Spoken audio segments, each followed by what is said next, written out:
Welcome, welcome.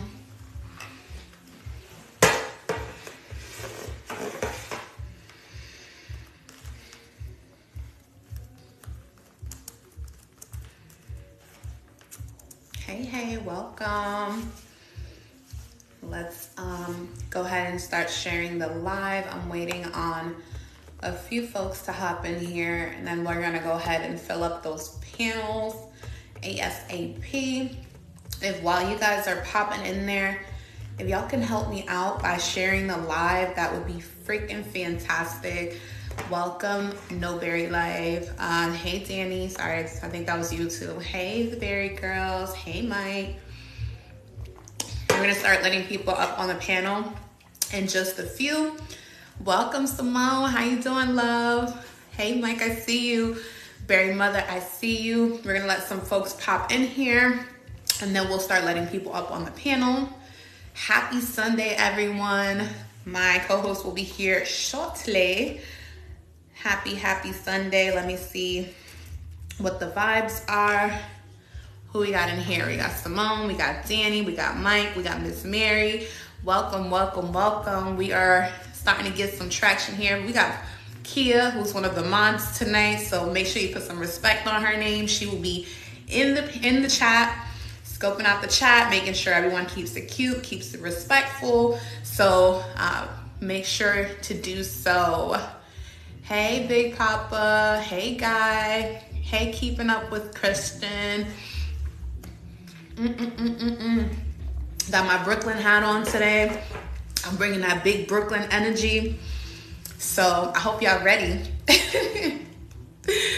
I hope y'all ready. We have a really great show tonight. Let me see who else we got in here. Let's see. I'm gonna send some of these invites out. Y'all can help me in the chat. Send some invites out. Send it to, I'm gonna challenge everyone to send it to at least 5 friends. If you got more than 5 friends you wanna send it to, fantastic. But if we can send it to 5 friends and just put a little emoji in the chat. Hey, what a berry. Okay, period. Thank you. Hey, Moba Sherry, welcome. If y'all can go ahead and continue to share, we're gonna get our co-host up in here. Let's see. Alrighty. There she is. Let's get her up in here. Hey! Hello everyone. How is everybody this beautiful Sunday evening? How is everybody? Hey, Casper. Welcome in.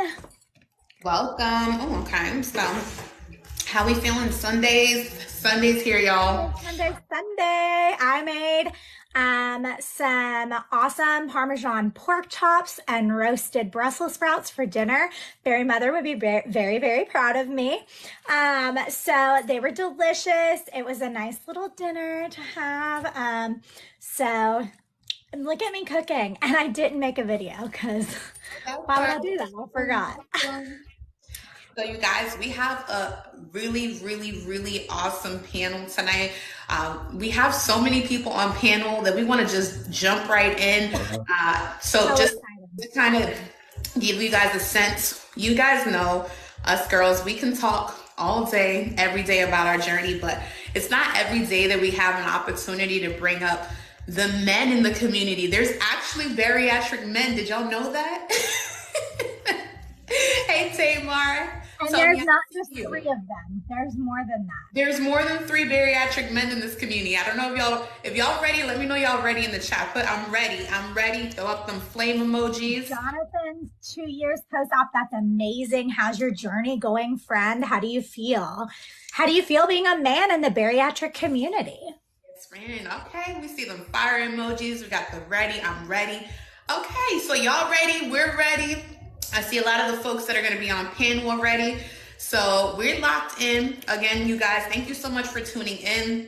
Tonight is usually a ladies' night, but tonight is the guys' night. We're celebrating the bariatric men in this community.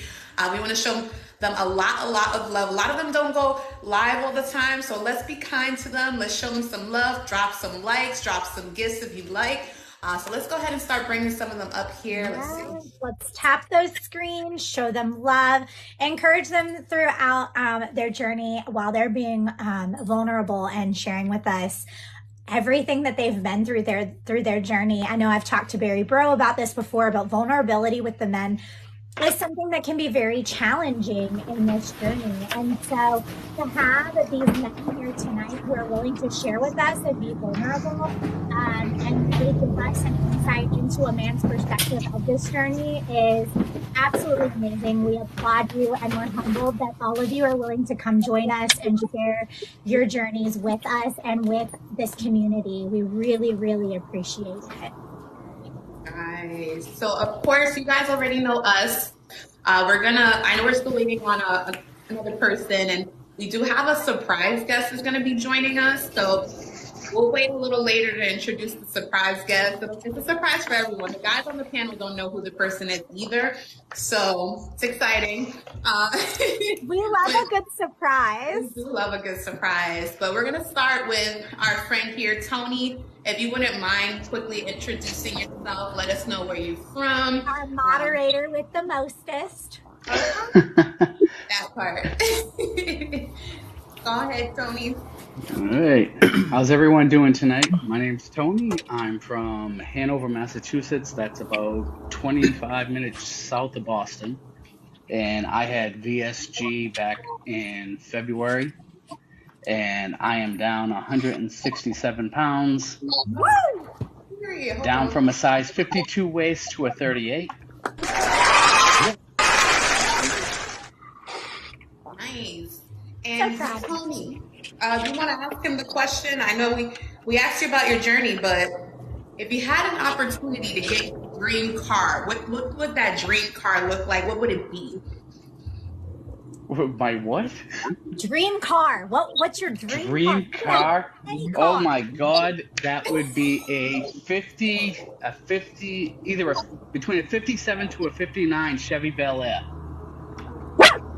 Did we just become best friends, Tony? That's a classic. You can't blame the man. He's a classy man. Love classic cars. I love it. Thank you, Tony. My guy, what's up? Hey. Hey. Okay, I'm here. Hey. Okay, I'm trying to. You want to tell us where you at? Where you from? What procedure you had? I'm Guy from originally from Portsmouth, Virginia. I'm living in Seattle right now. I am 18 months post-op. I had the DS surgery. Not many people familiar with that one, but it's a kind of unfamiliar surgery. But I had the DS surgery on April 26th to 2022. My surgery weight was 389 pounds. I'm now currently down to 208 pounds.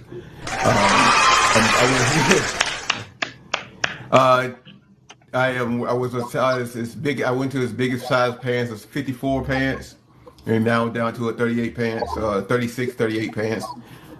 Large shirt from a 5X to a large shirt.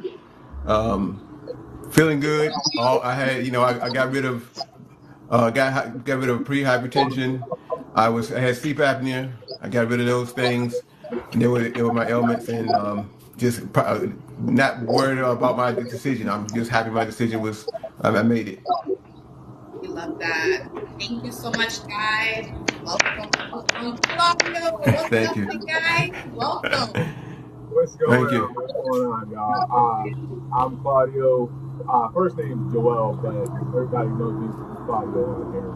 Which would you prefer, Joel or Claudio? Because we can call you whichever one. I'll just go with Claudio, man. Everybody calls me Claudio anyway. So I was 371 pounds at my highest, and I lost 70 pounds before surgery in October 2021, and I'm down. I got down to like 193, but now I'm up to like 204, 205. I'm trying to build more muscle. So it's been like a muscle building journey for like the past year probably.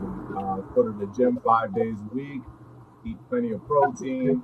My boy Mike over here knows what it's all about, That's what we do. We've been across each other through this whole process and this whole journey too. So, yeah, man, I just preach fitness, man. I'm heavy on the fitness side and eating for a purpose. You know what I mean?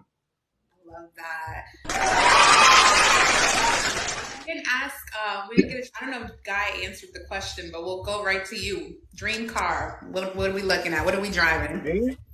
Oh man, I like a lot. I'm a big car fan, but a GTR, man, a GTR.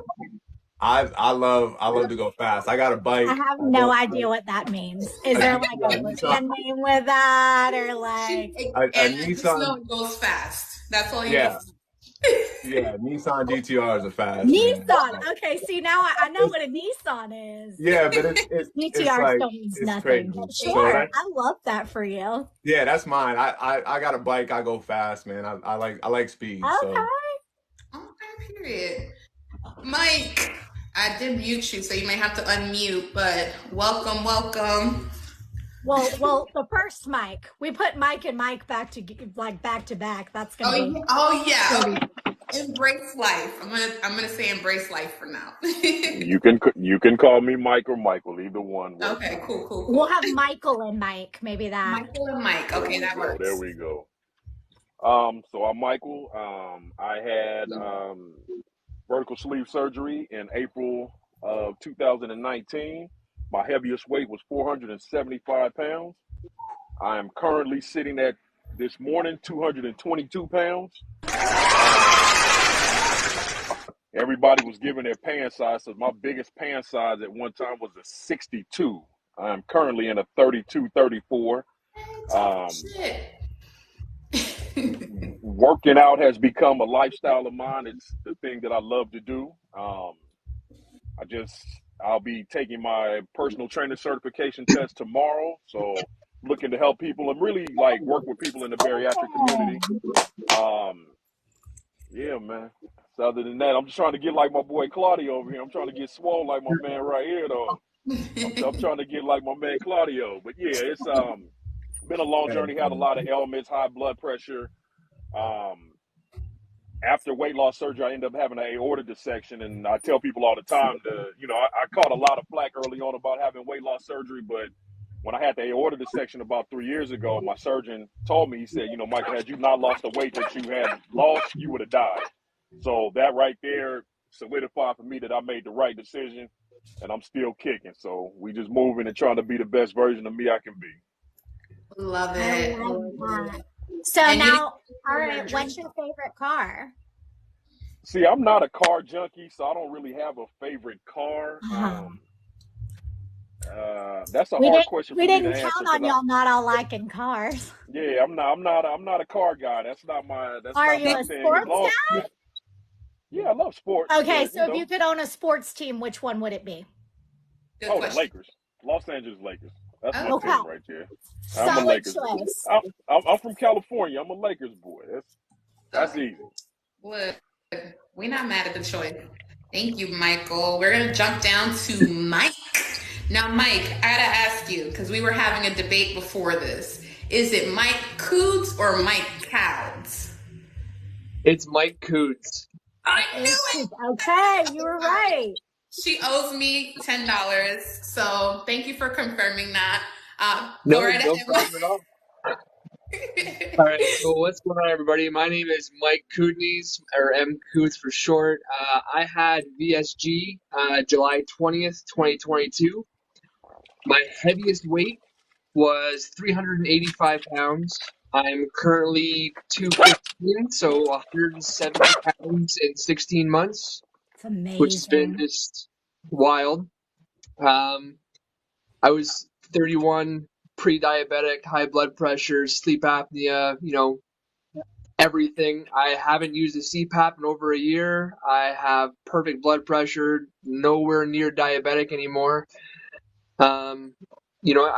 I'm in the gym 5-6 days a week, as much as I possibly can. I went from a 58 waist down to 32, 34. Most most of my shirts, as most of you guys may have had to do. I had to always custom order shirts from all over online stores. I was 6X, 7X. Now I'm wearing large on average, which is just like mind blowing. And yeah, it's been one hell of a journey, and I'm just excited to keep going and keep focusing on my health, wellness, and fitness, and just living my life. That's amazing. Now, are you a car guy or are you a sports guy? Because now we got to know either or. Where are we sitting with this? If I had the opportunity to get any car in the world, it would be an all original '69 Dodge Charger. I've wanted one since I was a kid, and just to have one of those in my driveway would be unbelievable. I love that.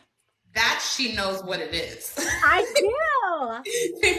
Look, and what's sad is I know as much about sports as I do about cars, y'all. So like totally out of water here, okay? Famous. What's up, my guy? Oh, what up, King? What's poppin'? Sorry for the lateness. You gotta have one. We didn't even notice. Yeah, I was CP time. You know what I'm saying? But my name's Famous. I've had the vertical sleeve as well. Back in 2017, my highest weight was 380. I was wearing a 52 in pants, and I used to think that my 48s was my skinny jeans. And to date, I'm down 133 pounds, so I'm at like 206 right now. Shirt wise, I tend, because I still be holding on to my big boy. My 2Xs is large, but naturally I fit in an extra large. My pant size is a 36, 38 with a belt. It got to be dumb tight though. But like some of the other guys, I mean, I've had diabetes at the age of 21. My hemoglobin A1C recently is 5.1, which means I'm doing phenomenal. I don't have high blood pressure no more. The only pills that I am taking in life are the vitamins that is recommended from having this surgery. So with that, I'm blessed. I don't have sleep problems, no apnea. I'm not dying 52 times in the middle of the night. I don't snore no more. And best of all, I got a girlfriend. I'm wearing her ass out. Okay, like out. So dropping the Barry D on her. Okay, period. So if you could own any car in the whole wide world, what would it be? It would have to be a customized car. I've always been a fan of the 1970 SS Chevelle, but it would have to have all new shit. I don't like nothing old. Like I want power windows, a real air conditioner, a Bluetooth player, and all that. So I like the body of the car, but it got to have all new shit in it. So something off of like Fast and Furious. You might as well just get a Tesla at this point because you asking for too much. It's my dream car. It's my dream car. Look, you're not supposed to be the one to yuck people's yum. I don't yuck anyone's yum. You right. My bad. Famous, my first car was a 74 Chevelle Laguna.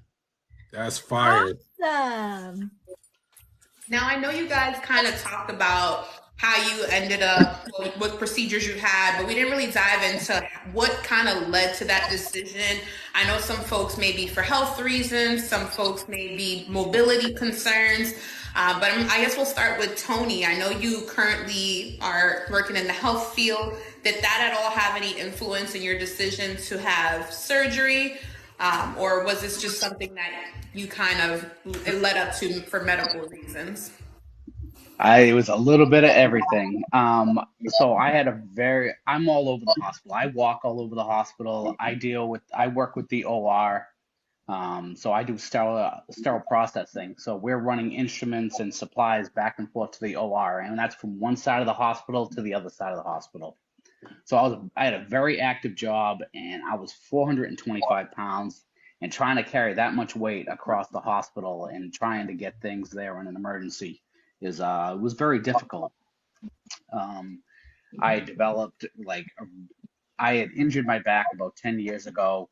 I had a very bad back. It was adding stress to my back, my legs, my knees, just running around. And I had sleep apnea, so at one point, I was falling asleep. I would sit at the computer working on inventory work, and I would fall asleep in the middle of, in the middle of working or in the middle of a conversation with people, and I would fall asleep in the middle of driving. So it became very scary. Like I knew I had problems. I was in denial, and when it began to really affect like my home life and my work life, I knew that I had to make a change. I went on a vacation to New York with my family, and I just remember like seeing myself in the mirror as I was trying to roll myself out of the hotel bed, and was just like, this, I can't live like this. I'm like, this is horrible. I'm not going to see my kids grow up, or I'm going to leave my wife alone by herself. And it was a wake up call that, there was just so many things at one time happening, and I knew I needed to make a change. Thank you, Tony, for sharing that. What about for you, Guy? What point did you realize that, look, bariatric surgery might be the option? Did you just have an aha moment, or was this something you really thought out for a while? And you're on mute, Guy, just so you know. For me, I started thinking about it many years ago. About I say almost 10 years ago. I looked into it because I had a coworker of mine that had it, and he had some great results from it. And I was like, well, man, he just changed his whole life around. And then, unfortunately, when I checked into it, he was a VA veteran, so he was able to get insurance to take for and pay for it, everything.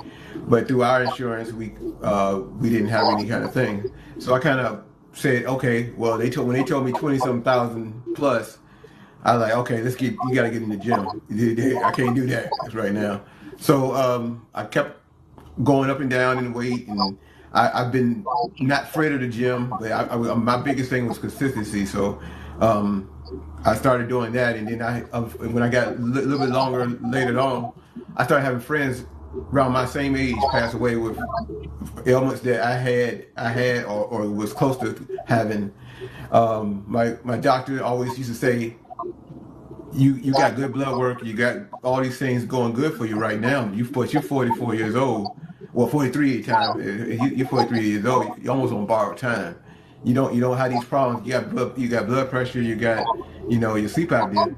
But how many times how long do you think you can do this? And even my own brother be like, hey, it ain't that many 400-pound 80-year-olds out there. So you got to fix this. So that came more into my mind, more set mindset, and I kept rethinking about the situation. And unfortunately, my company had new insurance, and they covered it 90% for the surgery. And I was like, let me check into this a little more, and see if I'm really going to be interested in doing this. And I talked to the guy and got into more stuff and started doing research and all that stuff. And I decided to go. And like I said, between my friends passing away, I had like two friends that was younger than me and just a couple older, and dying from being overweight or complication problems. And I didn't have any major problems with my physical, but I was like, man, I'm starting to hurt when I go down the stairs. And I've always been a kind of physical, moving big man, but it's a lot tougher now. So it's like, and what am I doing? I used to play football, but I don't do this. No, I can't. I ain't playing no more. I get winded down for 15 minutes after playing basketball, and I also wanted to have kids. So, and then my doctor said, hey, it may turn things around, and so, and here's all the pluses and stuff like that. So it was a combination. It was the medical, fertility.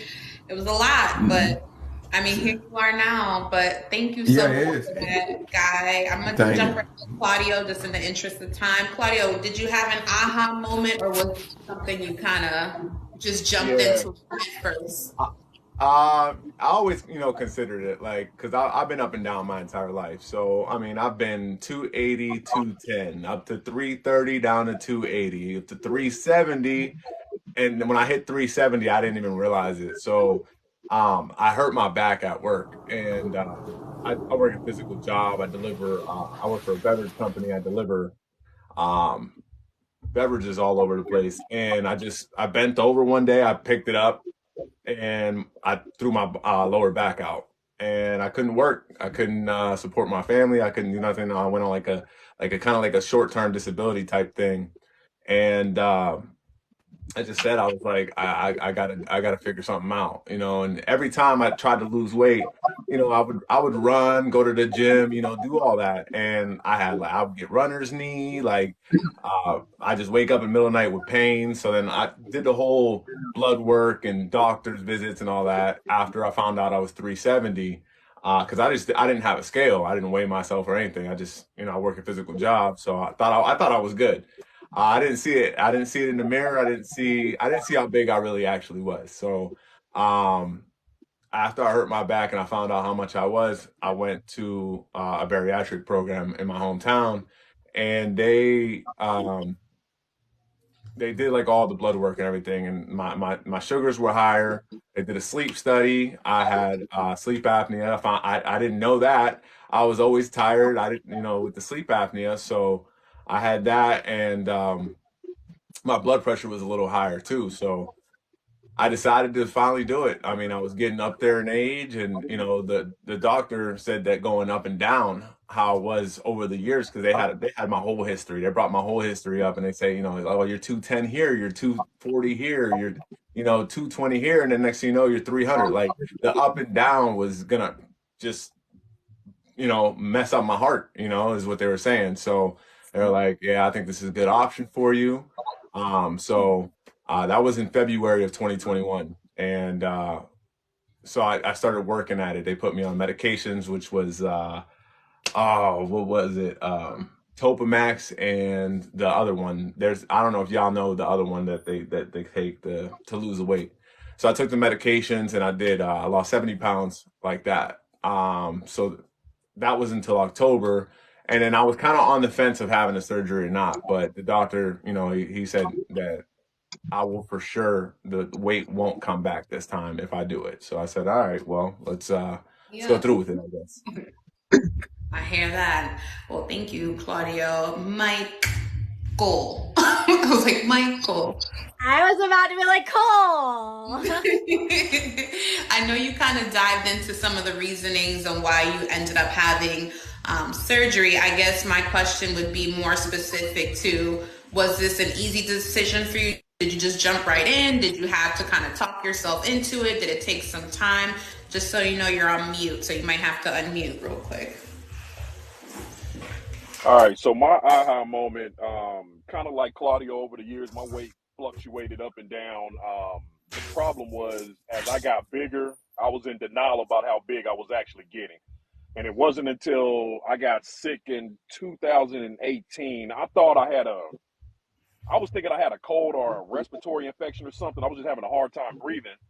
Right. Go to the hospital, come to find out my blood pressure that particular day was 220 over 210. And my doctor was like, you're a walking stroke. And they weighed me, and this is when it really hit me. So they had to weigh me. So the scale they had in the hospital was just a regular scale. They didn't go up that high. So I'll never forget, the nurse took me outside to the loading dock, and I had to get on a industrial scale that they use to weigh pallets and stuff like that. And when I saw that 473 hit that scale, that's when it really, really hit me. I was always like, you know, I've always been a big dude. I was like, yeah, I'm big, but I'm not that big. No, I was that big. And it wasn't until I saw that 473 roll across that scale, and the fact that I had to go outside onto the dock and be weighed because I couldn't be weighed on a regular scale, that was the breaking point for me.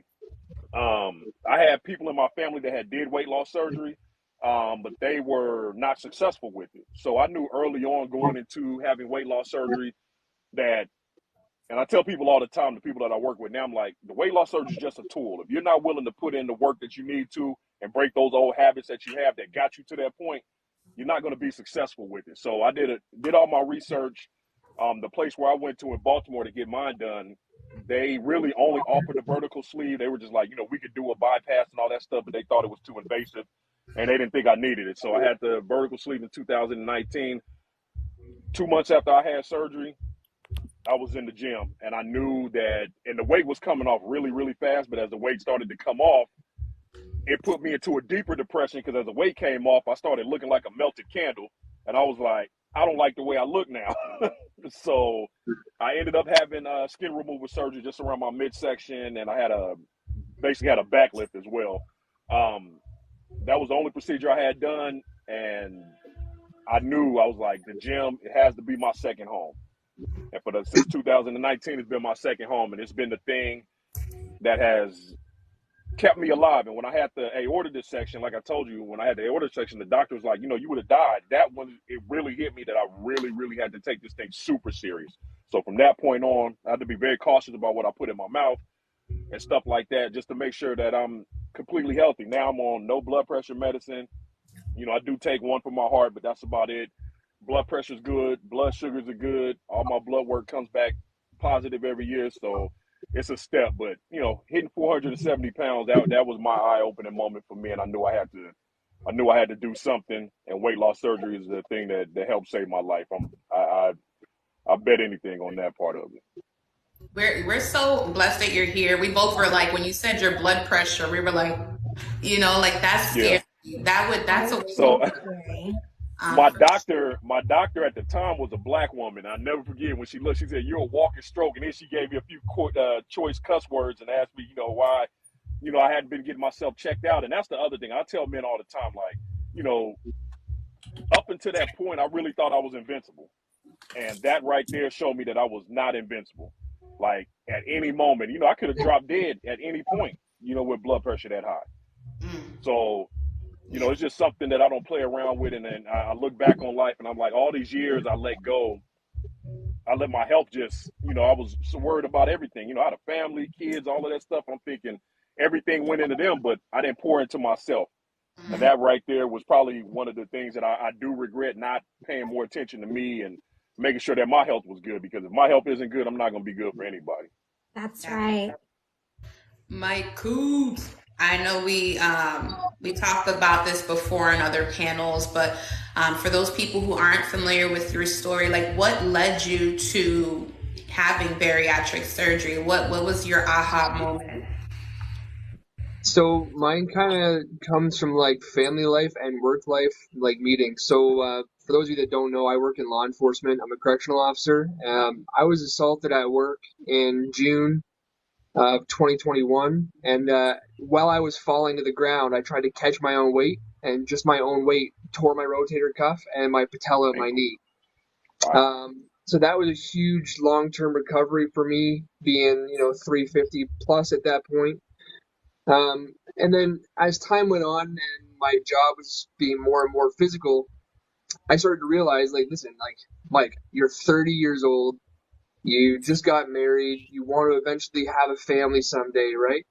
And I started kind of doing a lot of self-reflecting, being like, you know what? Like, I eventually want to be that dad that can get down on the ground and play with his kids and, go to sporting events and travel the world and be there for my wife and my family when they need me, whenever they need me, for whatever reason. And it was a really emotional mindset when I was starting to hear from my doctors and friends and family, like, that's not going to be an option. The way that you're going, you won't be around long enough to have kids. You won't be around long enough to enjoy your life or to travel the world. So I sat down with my wife and I did some reflecting, and I brought up weight loss surgery, just kind of as almost like a joke. And my wife was like, all right, let's go to your doctor. Let's get a referral. Let's find out what we have to do. And I wasn't expecting that kind of support. So the very next day, I called my doctor at 8 a.m. I had an appointment at 9:15 a.m. and I had my referral to the bariatric clinic by 9:30 a.m. And my very first appointment was the following week. And I had VSG last July. Just like Embrace Life, Michael over there, exactly 2 months later, I was back at the gym. I call the gym my church. It's where I go to pray and take care of myself 3 to 5, 6 days a week. I'm stronger than I've ever been. I'm lifting heavier than I've ever been. I have my health back. And the best part is my wife is literally due any day now. So the goal of me becoming a dad is real. Thank you. So you get to be the dad you always wanted to be, which is so amazing, Mike. That is such like to see yourself achieve goals. I'm sure that it's just a dream come true. Yeah, and it's kind of wild to think about it because like I very rarely talk to any friends or family, especially on TikTok, about like, my personal life, or people don't even know that I have a kid on the way. Well, I guess you all do now, right? But it was one of those things that I wanted to make sure that I could find a way to love myself, take care of myself, put my health, wellness, and fitness first. Because if I can do that, then I can take care of everyone around me tenfold better than I ever thought that I could when I was 380 pounds, putting everyone else before me. But now, I'm happy, I'm healthy, I'm working on, fitness and eating every single day and just making sure that everyone around me is taken care of. But, daddy gets taken care of first now, so I can take care of everyone else better, Absolutely. Love Congratulations. We got a lot of folks in the chat saying congratulations. I think some folks are saying, do you know the gender? But if you want to share, no pressure. No pressure. Any day now, I'm gonna be a girl dad, and I cannot wait to have a baby girl. Yep. I love And now you can scare any boys that try to intimidate her. Oh, you gotta let them know that you have a whole community that would beat them up for this girl. So just so they know, it's not just that. All they have to do is see me lifting at the gym, and they'll be scared enough. I gotta cut in. As a father, I have both. I have 3 boys, 3 girls. Woo.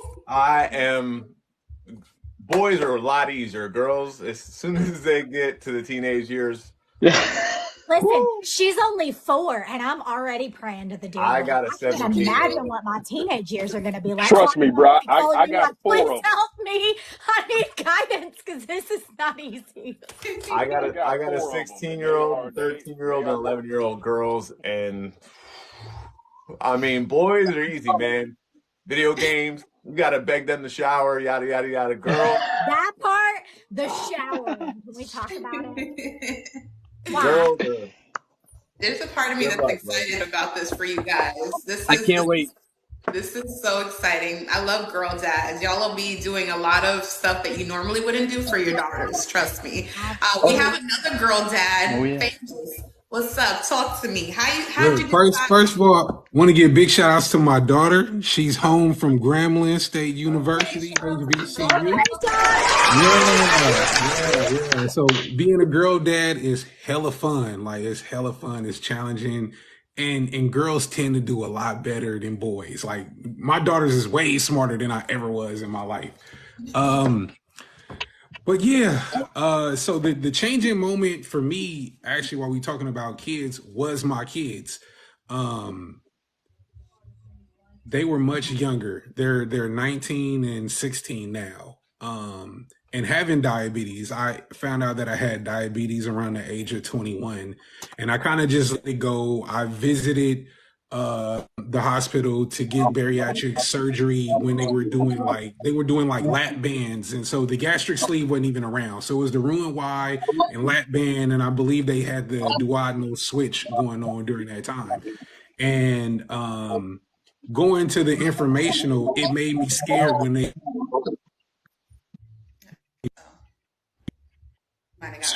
all came through. Going through the information, when they started talking about the mortality rates and stuff like that, it scared the hell out of me.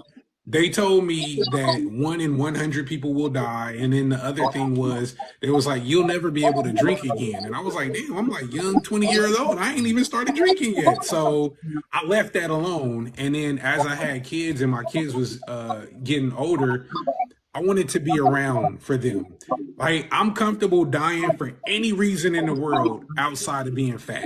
So that was the changing moment for me, because I wanted to be around for my kids. I wanted to be the father that I didn't have. And to do that, I had to be healthy. I had to be here. I had to be present. I didn't want to just be a memory for my children. I wanted to be there for my children to create these memories. So they were a big inspiration and me even taking the steps and having the courage to go through the process and be here today. And that's important. You know, there's a lot of people who we don't realize our decisions impact directly or indirectly. Kids being the number one, they didn't ask to be here, and now they are. So we do have to do our best to be around for the long haul. And I just want to go back to something that I think it was, I don't know if it was Mike that mentioned it, but body image, body dysmorphia. We don't talk about this much with the men, but we all, as women, we talk about this all day, every day. We're like, I don't really see the weight loss. Do you guys experience any of that as men, where you're looking in the mirror and you don't always see the new you? You still see the you from before surgery? How? Every day. We'll start with every day. Every day, yeah. Yeah. Yeah. What's your experience with that? I just I had to go clothes shopping, and I still reach for the larger clothes. I was wearing a size 48, 44, like shorts and pants for the longest time. I had people at work telling me, "Bro, you really need like new clothes. These clothes are too big for you." I'm like, no, these fit me just fine. And when I like tried on pants, I was like, oh, I need to try on smaller pants. And like I still grab the wrong size clothing. I still shop in the wrong areas. And when I mean DXL, I drive by it and I'm like, I don't need to shop there no more. That's crazy. Yeah, DXL. Well, I can still, like, I pull out clothes and I'm like, there's no way this is gonna fit me. Like, this is too small for me, you know? And then I put it on and I'm like, oh no, it does fit. This is weird. I know. Yeah, So, like, do you guys feel that too? Do you feel that? Like, is that something you pull out clothes? You know, even though you model, speaking of that, you still pull it out and you're like, this is not it. This is not gonna work. Because I do that. Like, Tony, do you feel that way? Yeah, all the time. It's a real mind, like.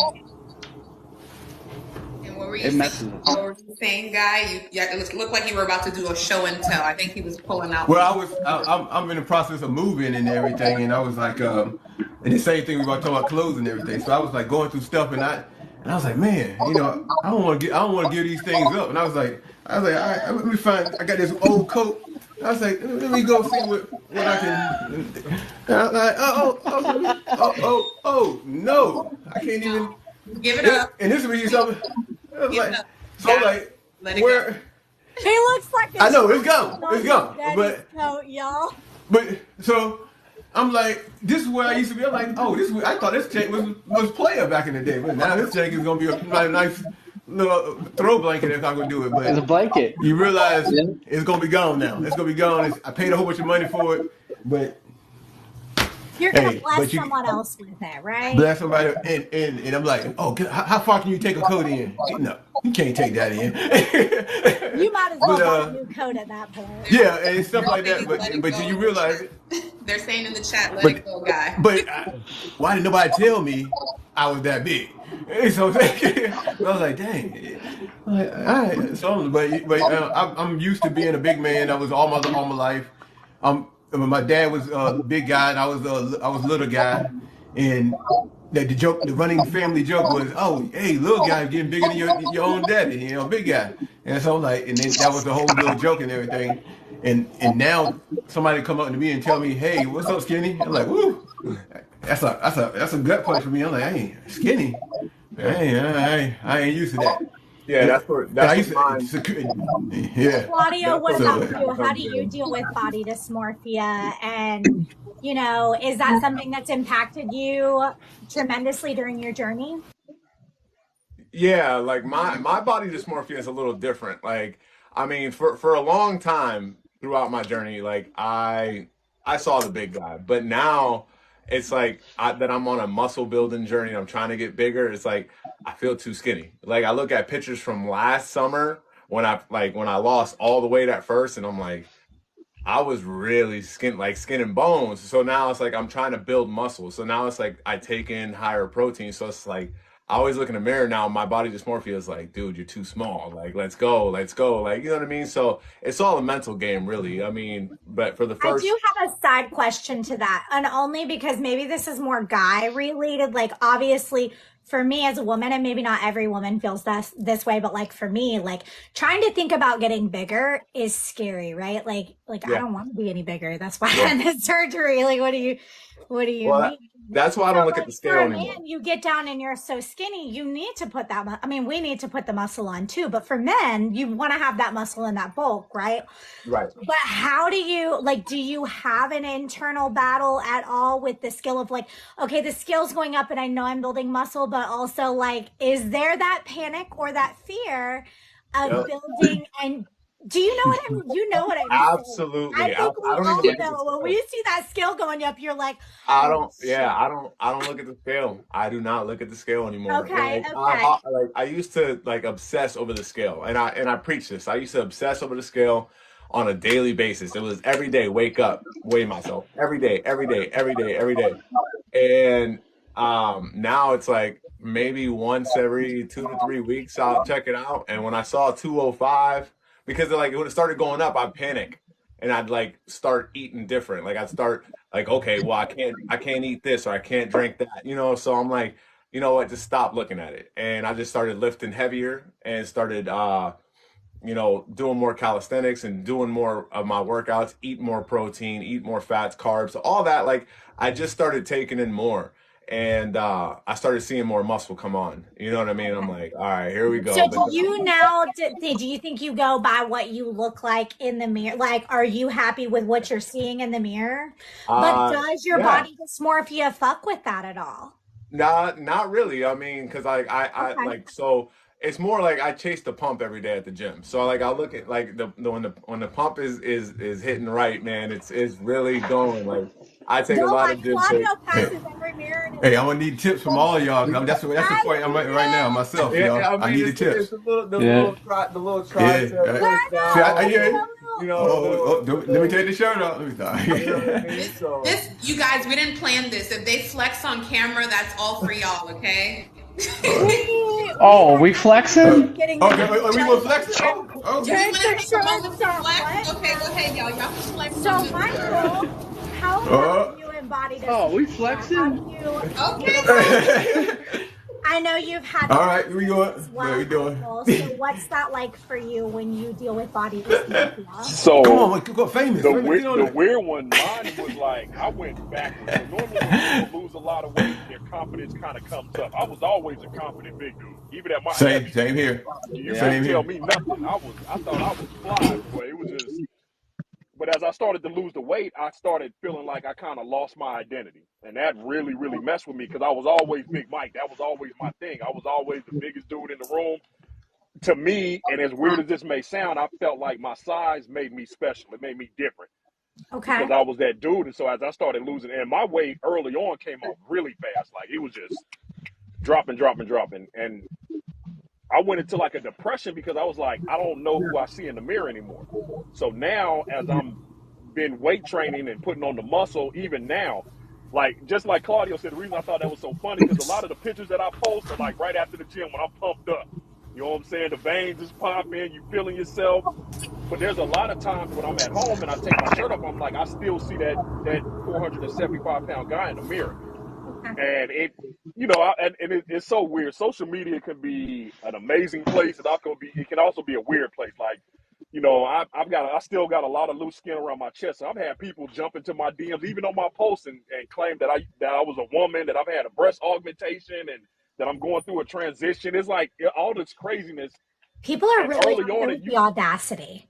yeah, I it's weird. swear. But like the fact that anybody would think I was a woman before is hilarious to me. But that's the kind of craziness that I get. And so for a long time, I was very, I'm not going to say ashamed, but just very cautious of who I told about everything that I was going through with the weight loss surgery and all that. Now I don't give a damn.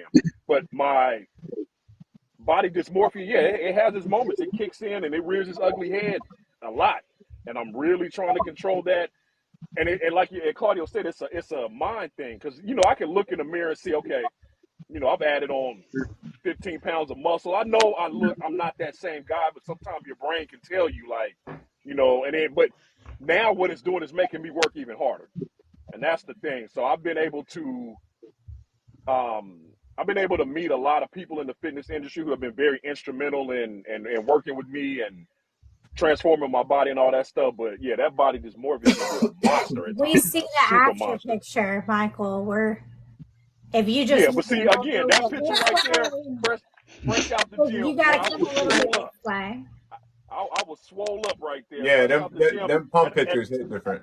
And I got to thank my man Claudio, because when I started talking to him, not all the women getting this close to the phone. Yeah, I've been on my creatine heavy, Claudio. That creatine is, that creatine is the real deal, bro. That creatine. Hey. So y'all got to help me on that part. So the creatine is the where is that? Because that y'all gonna have to connect off camera. Yeah, with this. Y'all connect later. That's the part. My next supplement. We're about to have a whole bromance thruple, okay? All right, yeah, that's where I'm at. Cause I'm like, I want to get a little thicker. I want to get like 15 more pounds, and I'm be straight. Might go into labor any second. Did you see how their eyes lit up when they said creatine? They all were like, oh. I've been thinking about it, but I know both of us. Hey, talk to Claudio. Claudio, the one got me on it.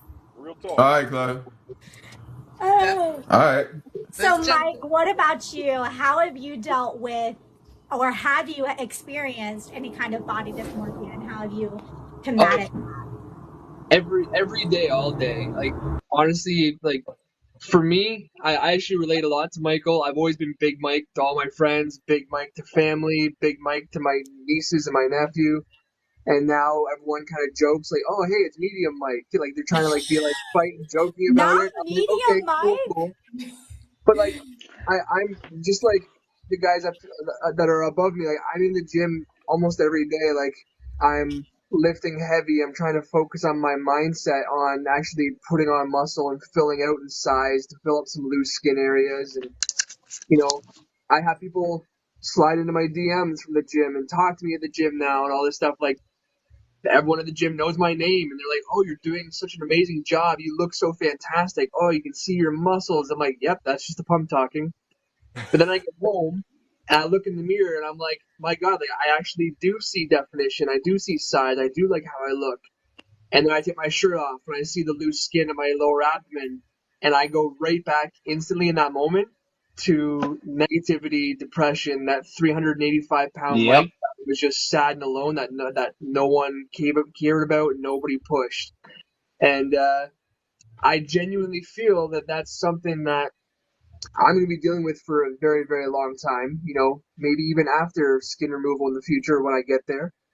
But I've also done a lot of reflecting and I've been talking myself into the mindset that this has made me who I am today.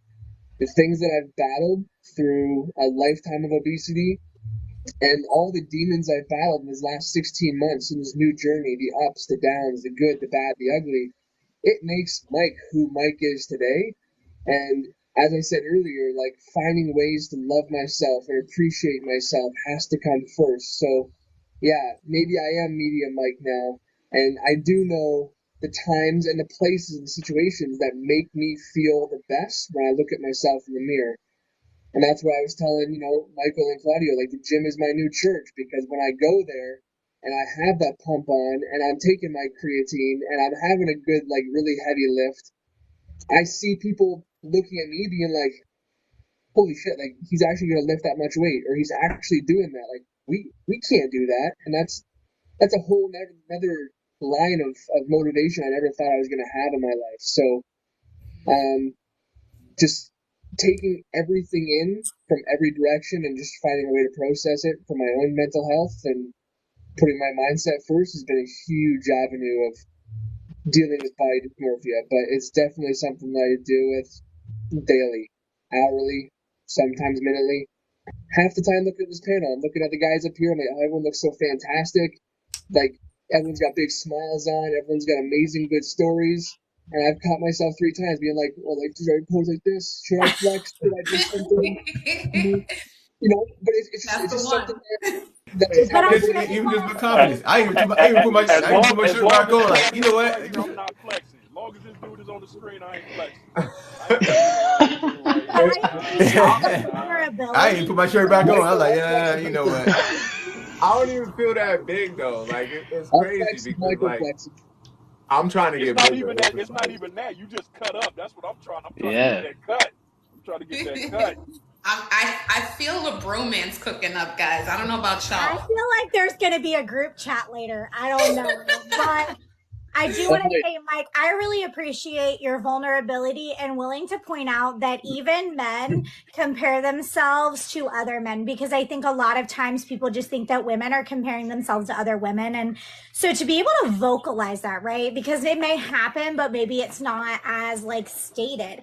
And that's a vulnerable point. And I again want to point out that every man that's up here is giving a vulnerability that is so, so important to this community. I think there's so many men that go through this but aren't here or aren't seeing themselves maybe necessarily represented. So you guys showing up and being willing to share with us is amazing, and especially something as vulnerable as your body dysmorphia or comparing yourself to someone else, because it's extremely easy to look at yourself. Women, we see different body types, but men have that as well.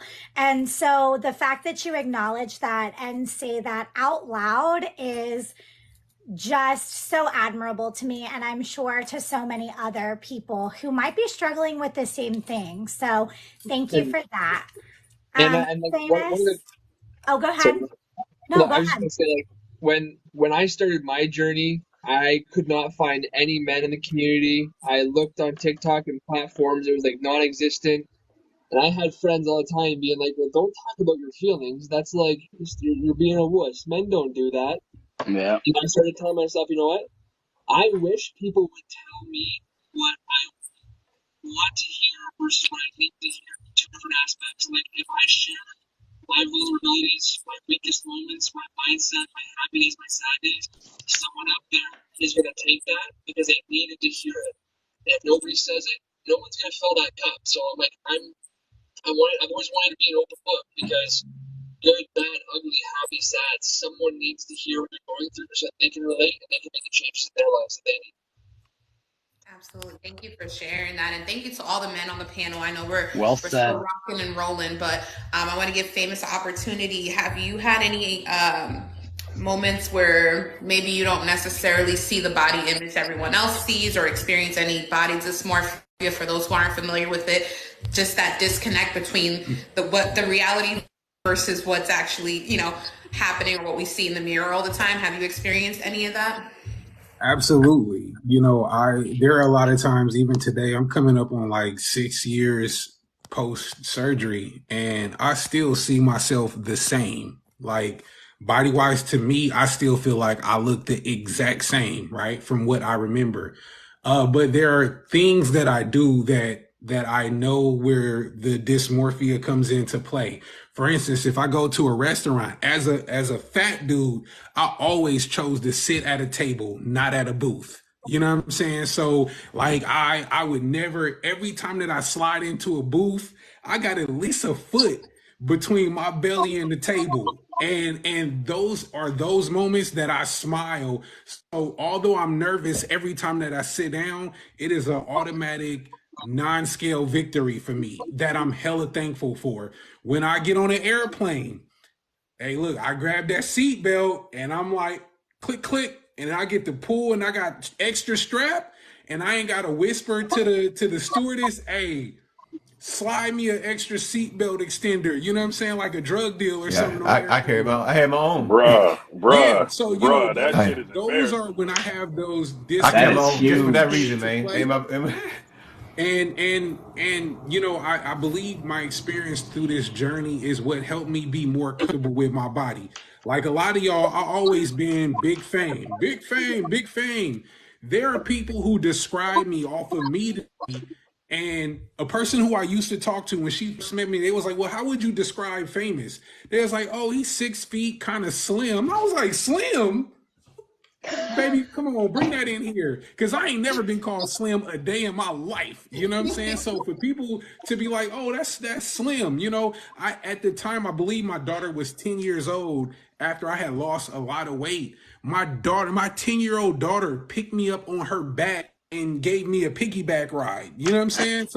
So things like that, I'm like, I don't, you know what I'm saying? So like the dysmorphia never actually really goes away. You just kind of got to be comfortable with who you are. And even it plays out when I've talked to y'all. I've had Latanya in here, Sandra, and even some of y'all was like, boy, if you don't take that big ass t-shirt off. I'm like, look, I just bought this shirt. I put it on. It's a 2X, but it's flying in the wind. You know what I'm saying? Yep. So it's like, yeah, you know what I'm saying? Like it's tuck it in. It looks good if you tuck it in. Yeah. I'm like, oh no, because it's what I've been used to, and it's like Yep, I did the same. Yeah, I don't tend to see myself different, and then like I get smaller clothes and put them on and be like, damn, this